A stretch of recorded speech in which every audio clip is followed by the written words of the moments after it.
رسول اللہ صلی اللہ علیہ وسلم نے اس وقت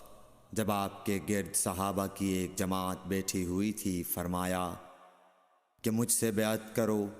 اس بات پر کہ اللہ کے ساتھ کسی کو شریک نہ کرو گے، چوری نہ کرو گے، زنا نہ کرو گے، اپنی اولاد کو قتل نہ کرو گے،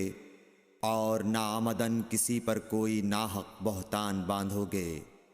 اور کسی بھی اچھی بات میں اللہ کی نافرمانی نہ کرو گے۔ جو کوئی تم میں اس عہد کو پورا کرے گا تو اس کا ثواب اللہ کے ذمہ ہے، اور جو کوئی ان بری باتوں میں سے کسی کا ارتکاب کرے